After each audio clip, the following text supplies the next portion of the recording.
આવતીકાલે સાંજે 6 વાગે અમે અમારી યુટ્યુબ ચેનલ પર એક ખૂબ મહત્વપૂર્ણ લોંગ વિડીયો લઈને આવી રહ્યા છીએ અને એમાં અમે એમ વાત કરી છે કે સૌરાષ્ટ્રની ધરતીના જે 13 બારવટિયા અને ઝવેરચંદ કાલિદાસ મેઘાણીએ જે છે એ સોરઠી બારવટિયા પુસ્તકના જે 3 ભાગ લખાના ધરતીના 13 બારવટિયા ખમીરવંતા શૌર્યવંતા જે બારવટિયાઓનો ઇતિહાસ ને સુવર્ણ અક્ષરે પોતાના પુસ્તકમાં કંડારી અને આ દુનિયા સમક્ષ મૂક્યો કે તમે જેને લૂંટારા કીધા એ લૂંટારા નહોતા, ખરેખર એમાં ખાનદાની શૌર્ય જે છે એટલા હદ સુધી ઠાઈને ભરેલું હતું કે જે કદાચ જે છે આજનો સાધારણ માણસ ક્યારેય ન કરી શકે.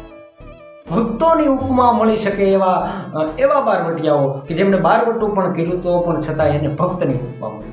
આ 13 બારવટિયાનો જે છે અમે ઇતિહાસ લઈને આવી ગયા છે ને એમાં અમે વાત એમ કરી છે કે એમનું બારવટું આ 13 બારવટિયા જે સૌરાષ્ટ્રની ધરતીમાં થયા તો એનું બારવટું ક્યારે થયું, કઈ સાલમાં થયું, કેટલા વર્ષ બારવટું ચાલ્યું, પાછું કોની સામે બારવટું એમણે કરેલું અને આ બારવટિયાઓની જ્ઞાતિ કઈ કઈ હતી, આ તમામ વિષય ઉપર કાલે સાંજે 6 વાગે યુટ્યુબ ચેનલમાં ચર્ચા કરી છે. તો એ વિડીયો ખૂબ રસપ્રદ છે. એમની લિંક એ વિડીયોની એ ચેનલ પર આપ નવા હોય તો ચેનલની લિંક આજે આ શોર્ટના ડિસ્ક્રિપ્શનમાં પણ છે અને અમારા આ ઇન્સ્ટાગ્રામ પેજની સ્ટોરીમાં પણ છે. આપ એ ચેનલ પર નવા હોય જઈને સબસ્ક્રાઈબ કરીને રાખો જેથી કરીને આવતીકાલે એ વિડીયો આવે ત્યારે એમની માહિતી આપના સુધી પહોંચે. ધન્યવાદ. રામ રામ.